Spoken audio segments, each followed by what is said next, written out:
that number of atoms on the reactant as the atoms or appear out of nowhere. So as a result, when we're deriving chemical balance those equations. Now, to balance equation, the number is called coefficients. These are numbers that are in front of each substance. Let's change the relative number of each substance in the equation. That's the only thing we can change. We cannot mess with these subscript numbers like the 4 on the hydrogen or the 2 there, because if we change those numbers, we've now made a new compound. We can't do that. So, my favorite technique is to make a T-chart, and I list the atoms, both the reactant side on the left and the product side on the right. So over atoms of the reactant side separately. So I have carbon, hydrogen, and oxygen. And then it's the same atoms on the product side, and I'll list them over here. Carbon, hydrogen, and oxygen. Now I'm going to count the number of each type of atom. Carbon is 1. Hydrogen, the number right there, the subscript 4, means I have 4. Oxygen, there's 2. Right side, the product side. Carbon 1, hydrogen 2, oxygen 2 here, plus 1 makes 3. So we notice that this equation is not balanced. There's differing numbers of atoms on the reactant side and the product side. That needs to be fixed. So to fix that, we can change the coefficients. I find it's easiest if something is isolated, 2 here, I find it's easiest to wait until the end with that, the others first. So I'm going to start by trying to balance hydrogen. So I need to get 4 hydrogens on the right side. To do that, 2 coefficient in front, that's going to give me 2 times 2, or 4. Now that also multiplies by the oxygen as well. So I have 2 times 1 oxygen plus 2 more, that gives me 4 oxygens. Carbon is still 1. So now we need to fix the oxygen. There's 4 on this side, 2 on that side. So if I just put a 2 right there, that 2 multiplies by this 2, giving me 4 oxygens. And there we go, 1, 4, 4, 1, 4, 4.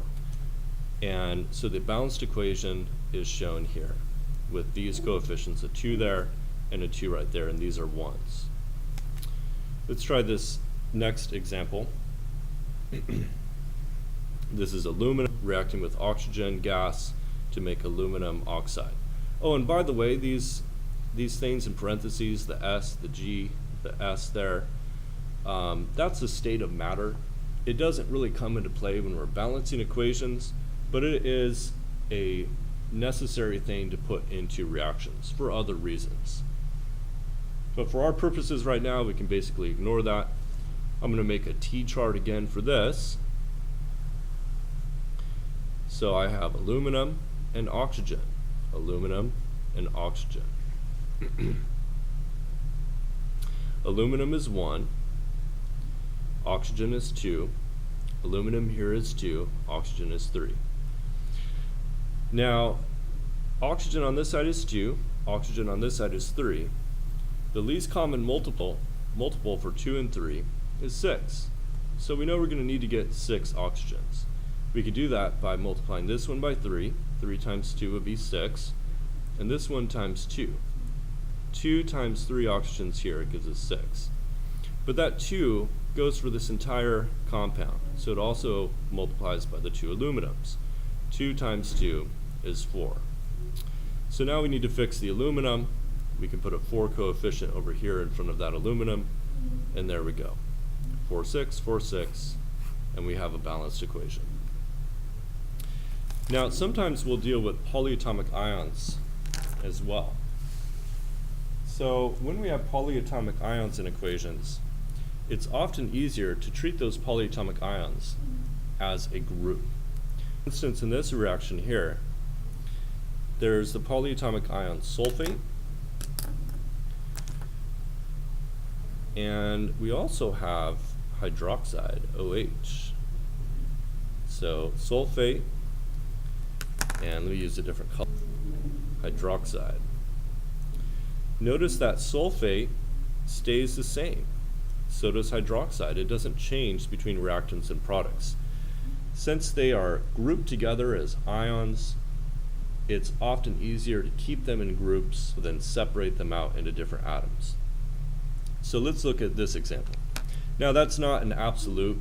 Sometimes we will separate polyatomic ions, but it's generally easier for most reactions to keep them as polyatomic ions. So for my count in the T-chart, I'm going to have aluminum, and then I have sulfate. I'll count sulfates, SO4, and then I'll count potassiums, and then I'll count hydroxides.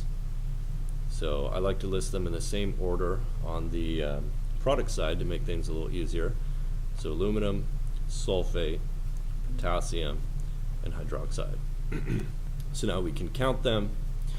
Aluminum is 2, sulfate is 3, potassium 1, hydroxide 1. Aluminum 1, hydroxide 3, potassium 2, sulfate 1. So we can fix the sulfate by putting a 3 here. That's going to give us 3 sulfates, but also 3 times 2, 6 potassiums. So now we need to fix the potassium. If we put a 6 right here, we're going to have 6 potassiums and also 6 hydroxides. Well, we could get 6 hydroxides by putting a 2 right here. That will give us 2 times 3, goes for the whole polyatomic ion. It gives us 6 hydroxides, and also here stayed the same. So here's our balanced equation. 2, 3, 6, 6 is dealing with descriptions. We have a description.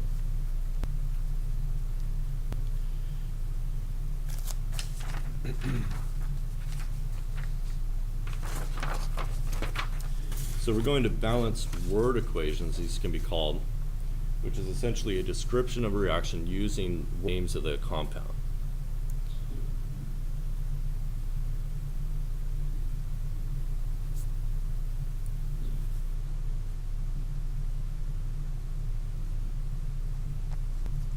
So let's do this example. Lithium reacts with liquid water to form hydrogen gas and aqueous lithium hydroxide. Now, let's go ahead and make a chart, and let's figure out what the reactants are and what the products are. So we'll just list those down here. So we have reactants and we have products.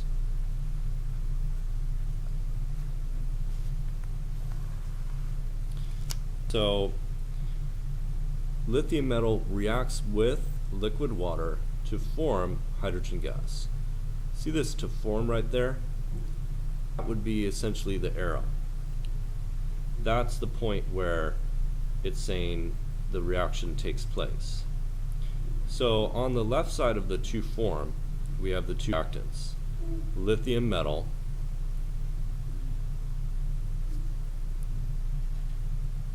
and liquid water.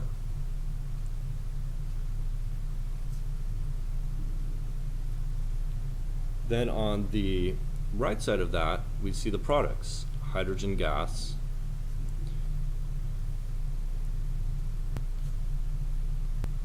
and aqueous lithium hydroxide.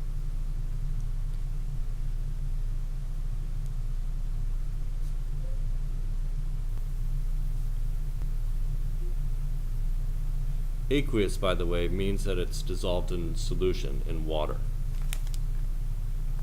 So the next thing we need to do is to use knowledge that we've developed already on the names of compounds to figure out what the symbols are for each of these names here.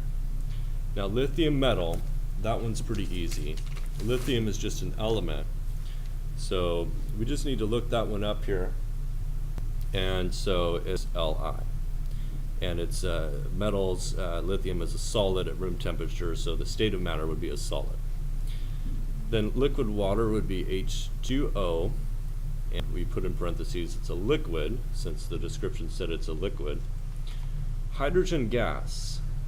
So hydrogen also is an element. So could we do that, just H? Well, no, hydrogen is one of the diatomic elements, so we need to remember that it's H2. It always comes in pairs. And then in parentheses, it's a gas, because it stated it was a gas. Then aqueous lithium hydroxide. So here we have a compound. We have the compound formed from lithium and hydroxide, which is polyatomic, OH negative. Now lithium forms a characteristic 1+ charge.